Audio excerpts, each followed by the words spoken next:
Welcome, dear viewers, to a new episode of Dialogue Horizon.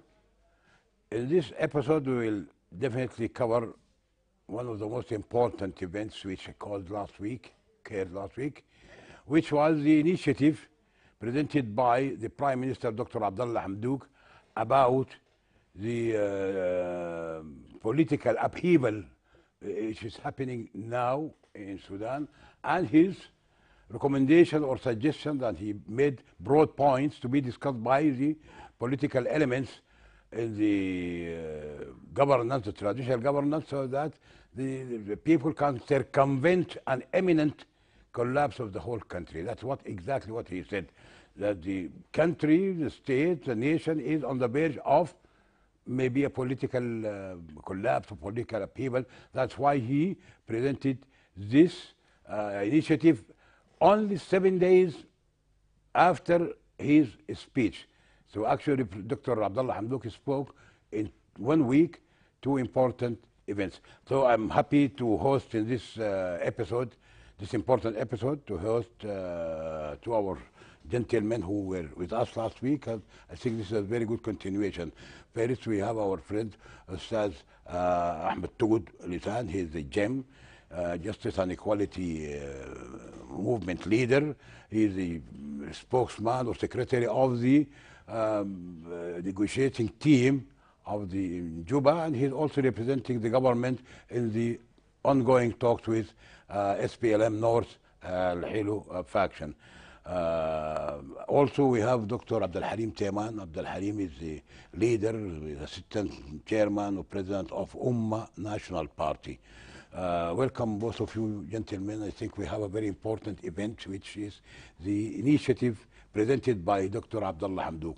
Okay, Ustad Ahmed Toud Lisan, this, I think, initiative is something.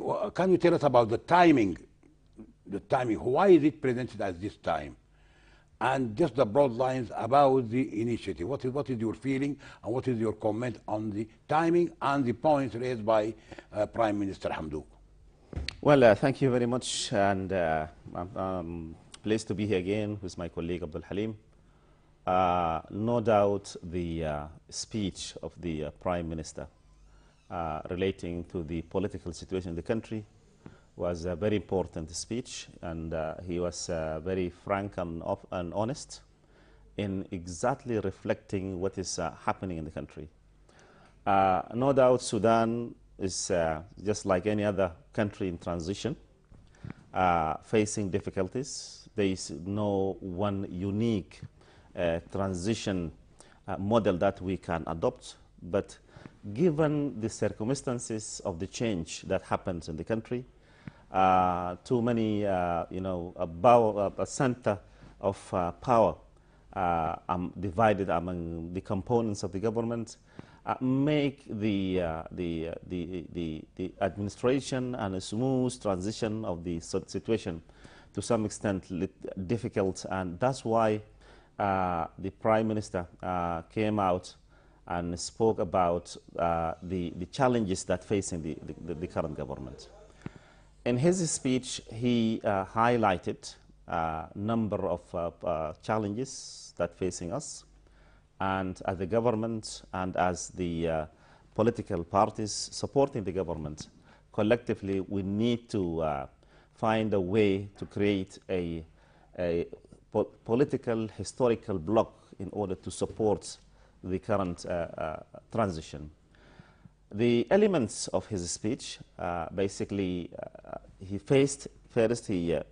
mentioned the challenges, and so that because of the differences among the components of the government, we have differences between the civilians and civilians. For example, FFC, within the components of FFC, and the professional gathering from one side, and also the division between the civilian part of the government and the military part of the government, and also the unrest that's happening between the military components, military versus military. So in addition to all these issues, he found that to run the country smoothly, it needs a new strategy. And this needs a strategy should be agreed upon by all the political parties. And based on that, he thinks that we need first to empower and strengthen our internal relations as the political parties in order to support the government. That's one option. The second, we need also to centralize the decision-making power. Instead of having different centers taking different decisions, sometimes conflicting each other. So that's why he's thinking that this centralization of the decision-making mechanisms is important.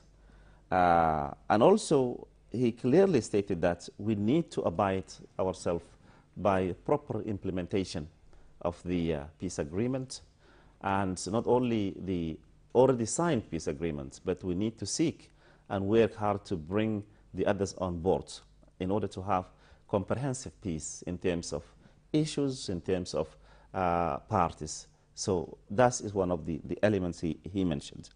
And also, he clearly said that we need to address some other issues like justice and how to deal with the past crimes. As we know, the country experienced wars, resulted in huge violations of human rights.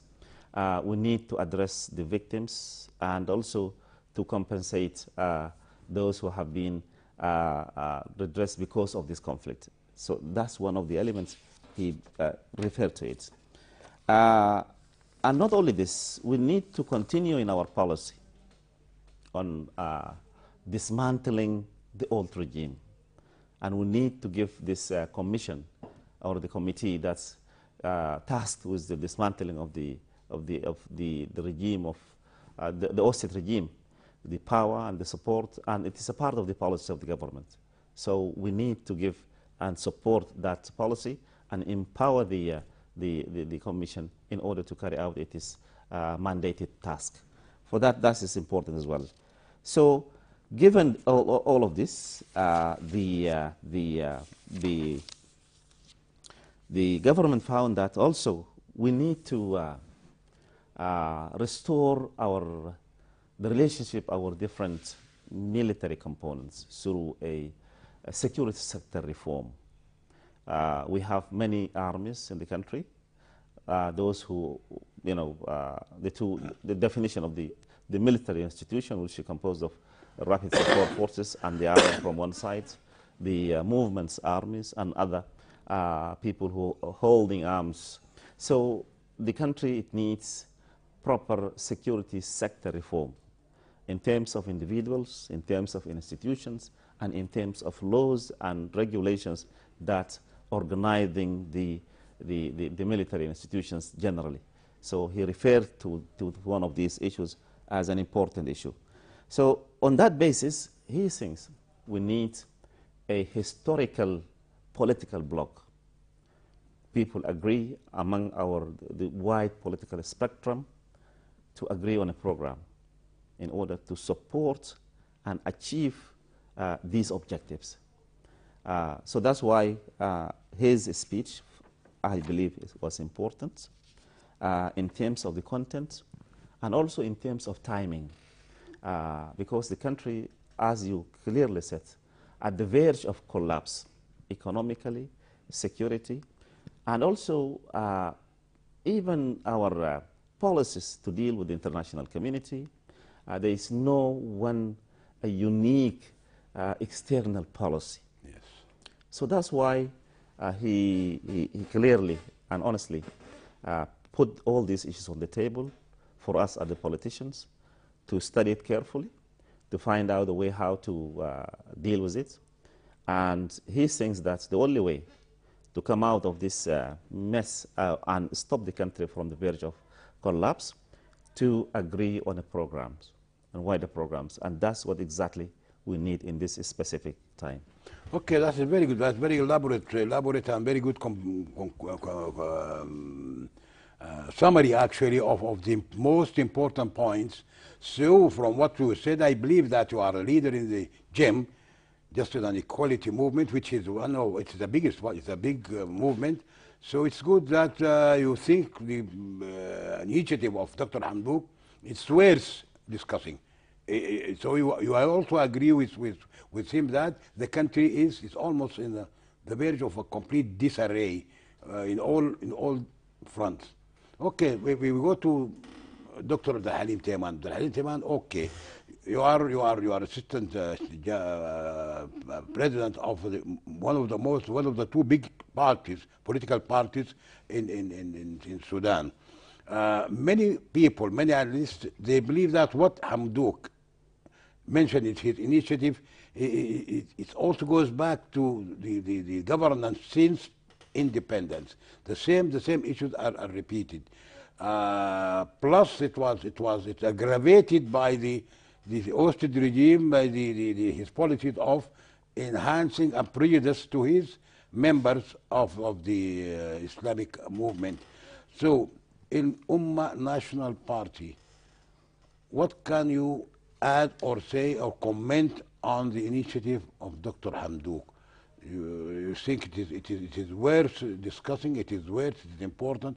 What is your own Ummah Party stand on the initiative itself?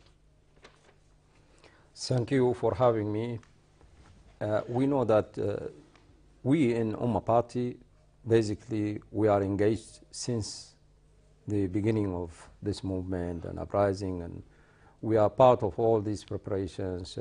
And in the first declaration of freedom and change, we have been an influential figure in this era, and we participated in all these efforts. And still, as you know, Ummah Party is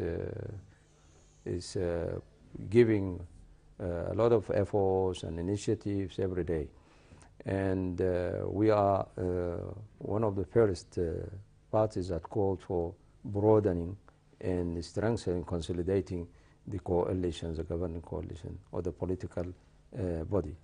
And in this regard, we've been also in continuous discussion and negotiations with our colleagues in the front, with the government, and our efforts never stop. I think the Prime Minister, as my colleague Ahmed said, he mentioned certain areas that he thinks they are worth addressing, and they present challenges for the government. No doubt the areas he talked about are they really need reform. For example, consolidating the transitional bloc, and also reforming the security and military sector, and unifying the army so that the country will have one army. These are big challenges. And also he talked about also consolidating or unifying the external policies. And also he said that there must be a quick implementation of the peace agreements. And also we know one of the big challenges and issues that must be addressed is the issue of justice. And we know that horrible crimes and human rights abuses have been case in Sudan for the last 30 years.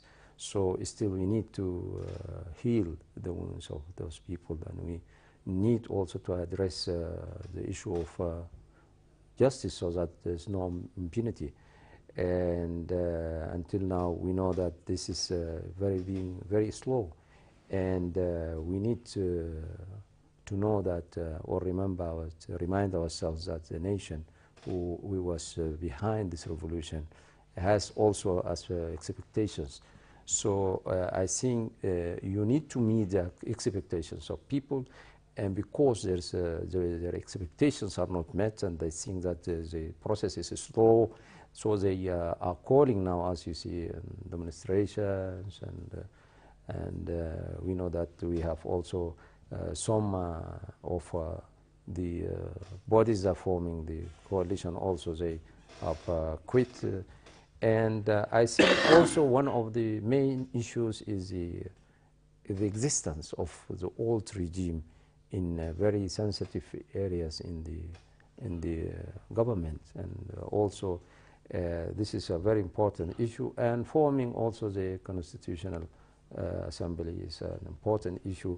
So all these issues must be addressed quickly, as the Prime Minister said, in order to achieve the goals of December Revolution. But this is a very big process. Let me put it clearly. We are part of the nation. We've been listening to all people in the streets and in different areas of our society.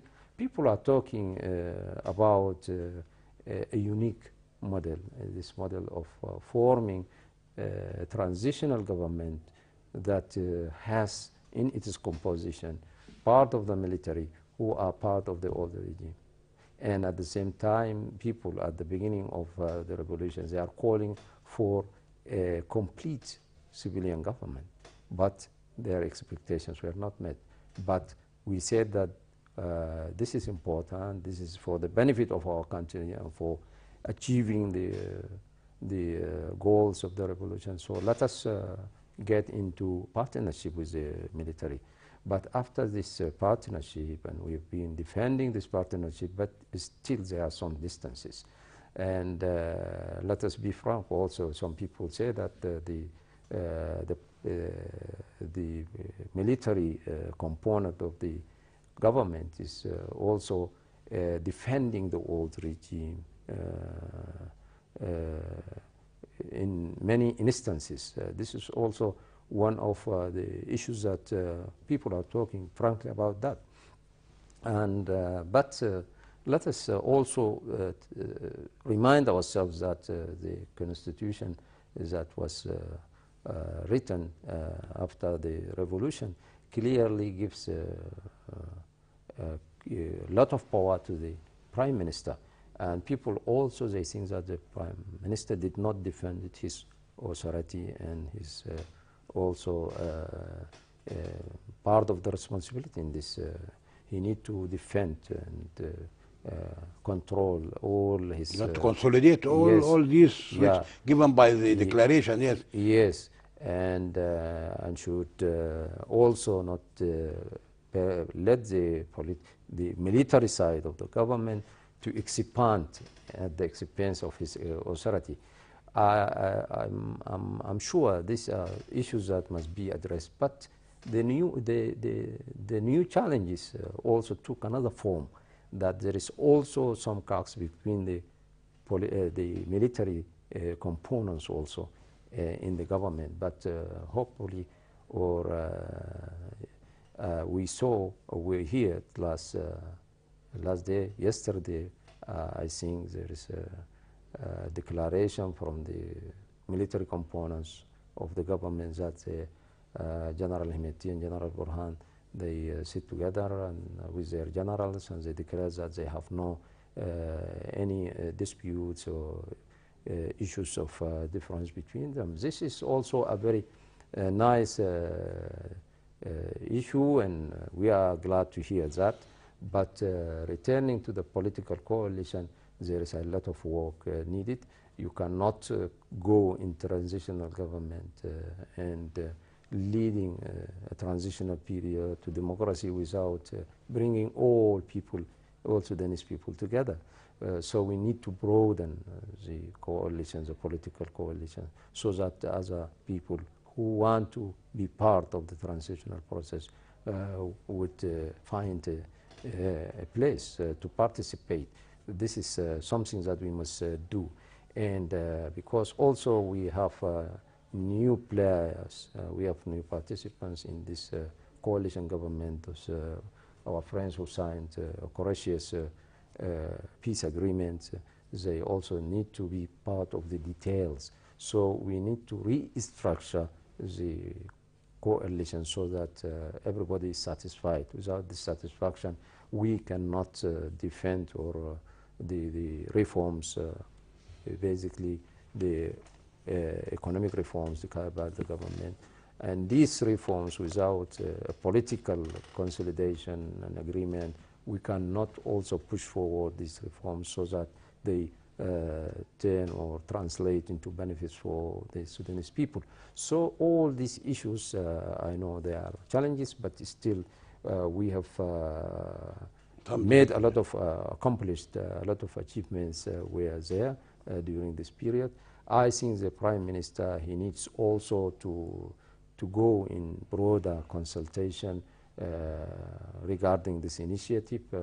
He must also go and sit with the military component and with the political coalition, Freedom and Change Front, and all other stakeholders. He must go and make additional consultations so that the initiative will win the necessary push to success. Let us also say that our people in the peripheries and the rural areas, everybody now their expectations are high. Let us not delay. Let us accomplish all these things, and let us also help the Prime Minister in order to address the necessary challenges of the government. Okay, that's very good, Dr. Abdul Halim Teman, Assistant Chairman of Ummah National Party. About this, it also maybe this also reflects maybe this all Ummah National Party. They believe in this. What is exactly what you said.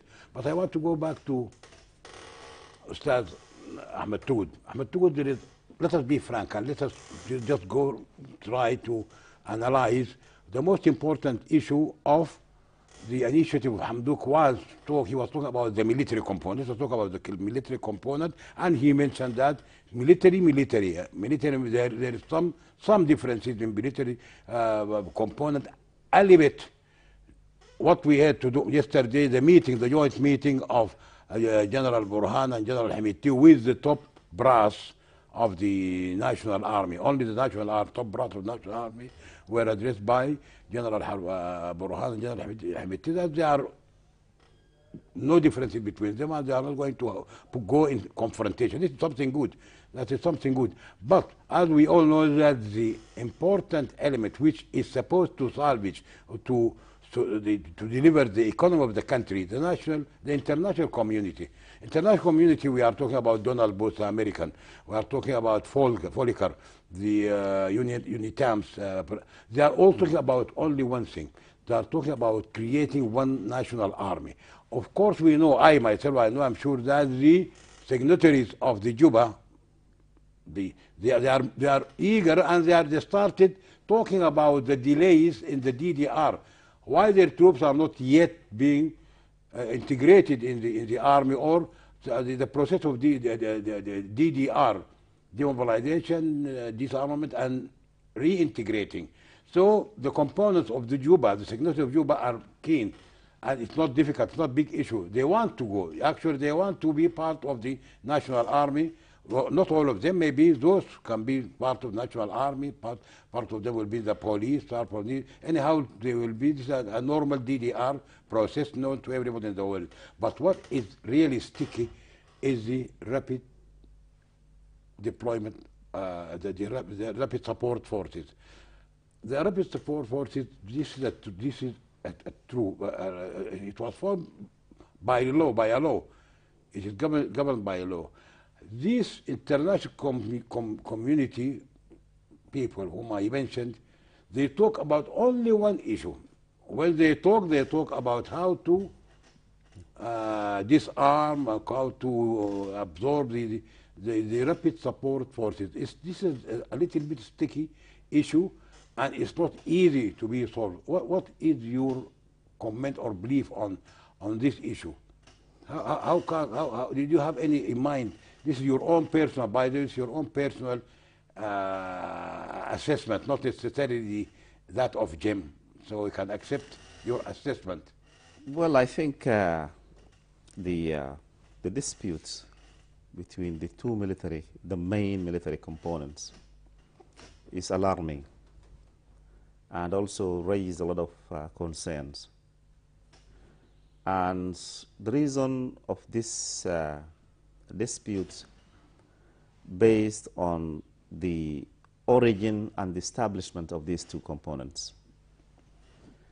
irrespective of historical background on how Rapid Support Forces has been formed, created, empowered, and became part of the current military institution.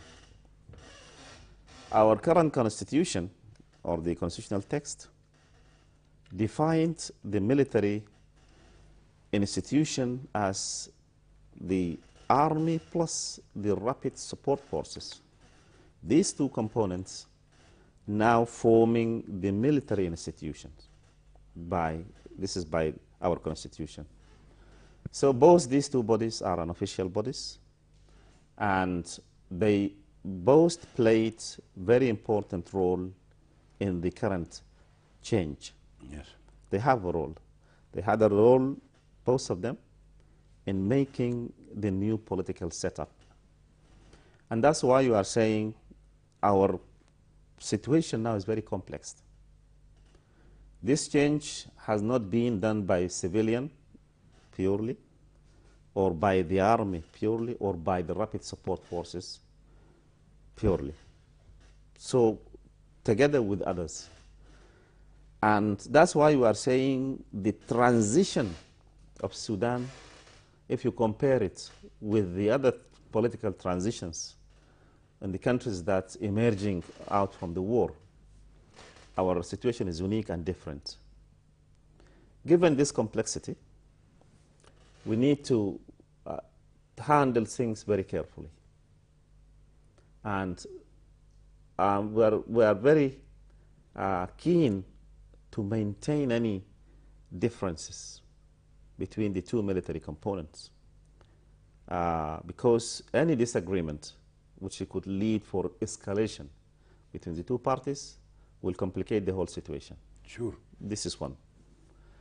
Secondly, we believe also we need a process of having one army. To create one army, it's a long process. And that process cannot be done without political will. So we need to have the political will and ready to have a national army.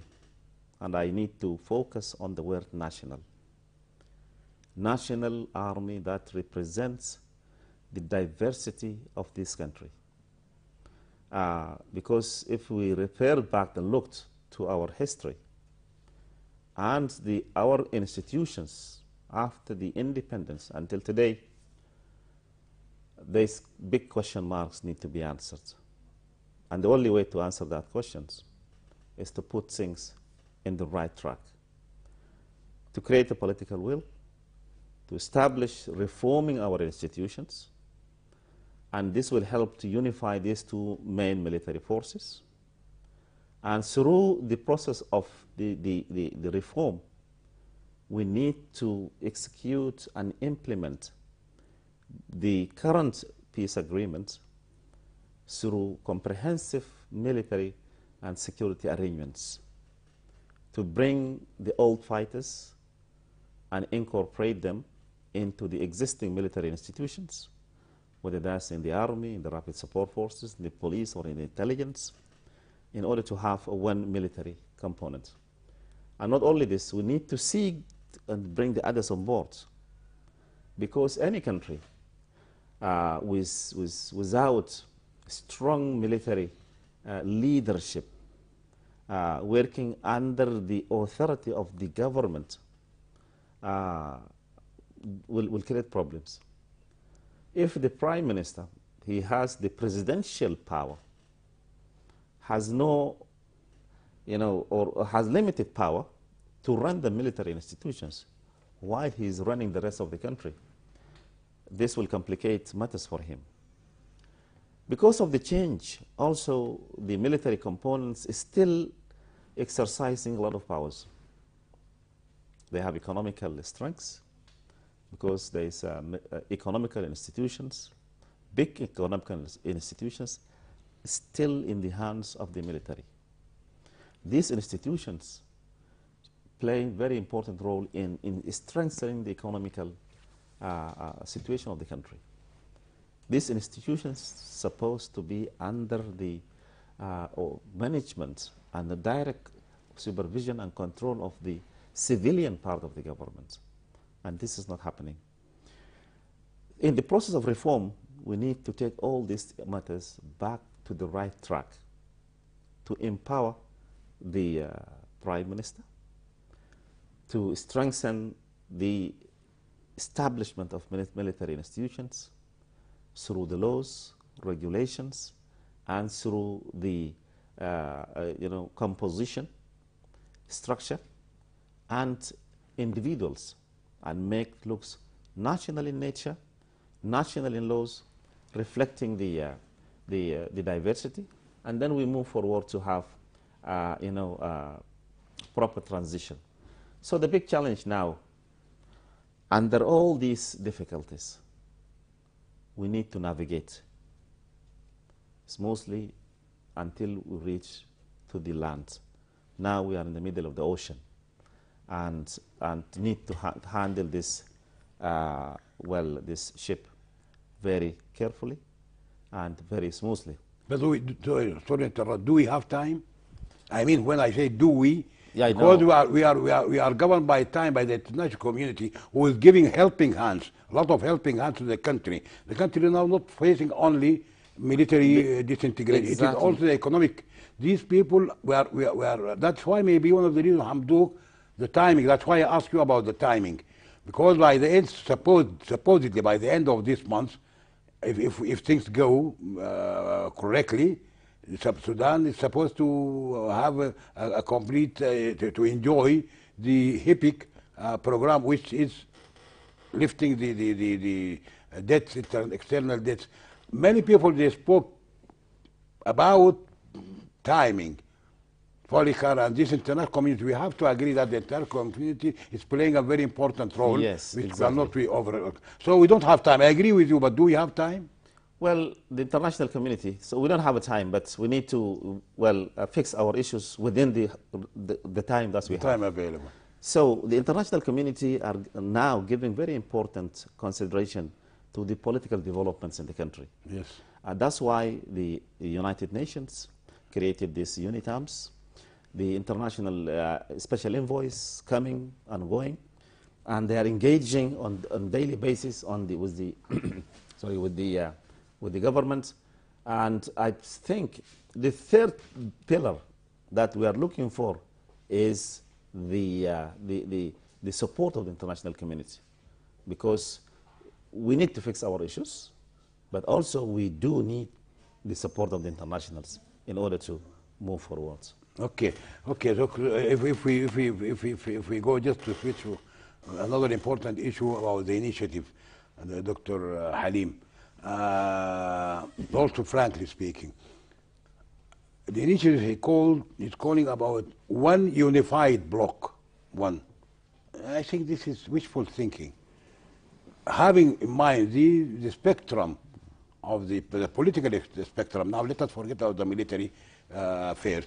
The civilian political spectrum is diversified, heavily diversified, actually in two blocks. I think it can be two blocks, but not one block, because as we know, since independence till this moment, we have the left group, left and middle and right. So is it easy to have a block, one unified historic block? This is the initiative of Prime Minister Hamdouk, and it is reiterated by our friend Ahmed Tugud. Ahmed Tugud said this is one of the issues, the good issues, and trying, it's something ideal. Is it easy to have one block, bearing in mind this is what is happening now in the civilian spectrum? Actually, before I answer the question, I must return to the other question of the unified army. We believe that you cannot run the country with different army groups. There must be one unified army, and it's not only the Rabbit Force support forces and the military, but we have also new army groups for our brothers who signed the peace agreement. All these people, they need to form together a unified army. But concerning the initiative, I think the Prime Minister, he talked about consolidating the transitional bloc, political bloc. And actually we have a coalition of different components who have achieved this revolution. And what is there is that we need to consolidate the current coalition so that we can give open way for our economic reform to succeed, and actually the international community and our brothers from the region and internationally, there is a great readiness, big readiness to support Sudan. But in order to receive or benefit from this support, we need to consolidate our internal environment. We need to agree on our basic issues. We need to furnish the situation right for this help to come.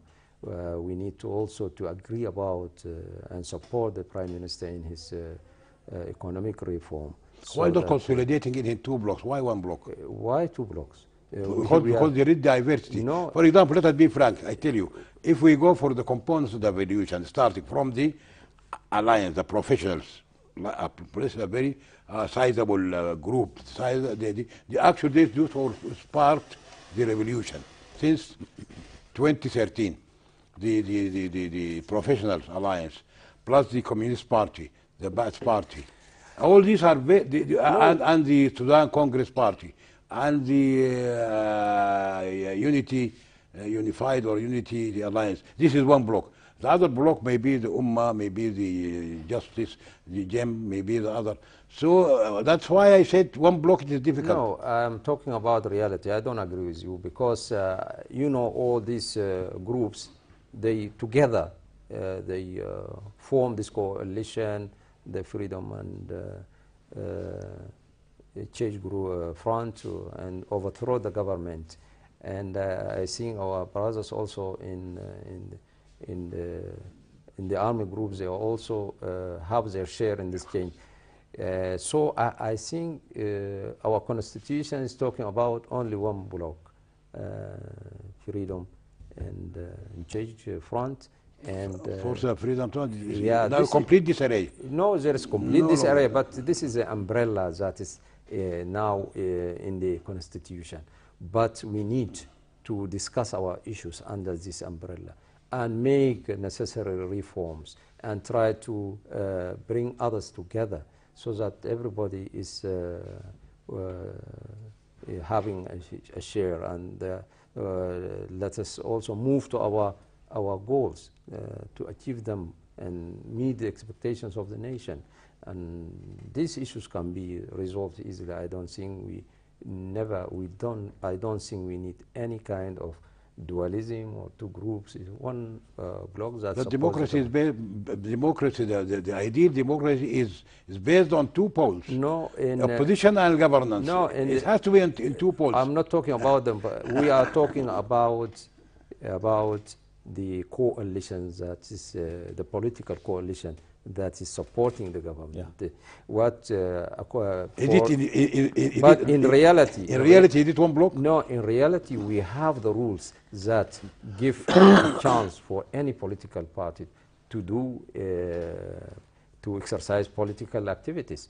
We have all these rules, and we have people who do agree with the government, and this is normal. And we have a good environment of freedom of press and political activity and all these things. But we are talking about the political coalition that should be responsible about running this transitional period peacefully, so that we are in 1 block. Yeah, so that we can move to real democracy and elections. Okay, Dr. Halim, actually all of our issues are very hot, all are around all short of time, but we conclude in 2 minutes maybe with Ahmed Tugud Lisan, Jem, Justice and Equality Movement leader, is a big leader. What is your comment on the difference between Dr. Halim, that it is difficult to make 1 block to run the government, but it's rather easy to have 2 blocks, but 2 blocks they should agree on a certain minimum. The two blocks, they have to be very responsible persons, and they have to agree on a certain minimum. Yeah, I think we need to look at for the ultimate objective for creating this block. Why we are looking for this type of block in this specific time. The Prime Minister came out with an initiative, and now he is consulting with the different components, Okay. including the army, about the contents of this initiative. The purpose of this initiative, not to just create a one political bloc as a party, but we are creating one political bloc that believes on the programs of the government and protect the transition. That's the main purpose.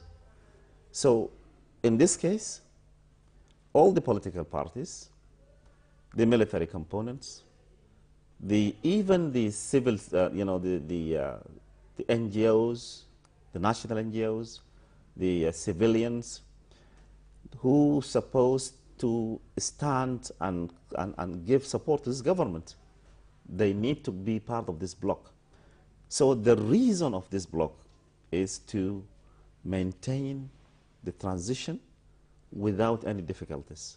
That's why if you look to the speech of the Prime Minister, he was insisting that we need to accomplish the organs of the transition, Yes. and gave us ultimatum of 1 month to create the Legislative Council. Yes. The reason of the absence of the Legislative Council also creating a lot of problems. So if we have completed institutions, we have a political bloc with their differences, no matter from which background they are, from the They have left, from the certain right. minimum. But at the end, we need to agree on a minimum ground of programs in order to protect the transition and protect the government until reach its logical conclusion by bringing the country to election and to a new government. Okay, thank you very much, dear gentlemen. I'm very glad that you have very hot, good issues, frank issues. Thank you, Dr.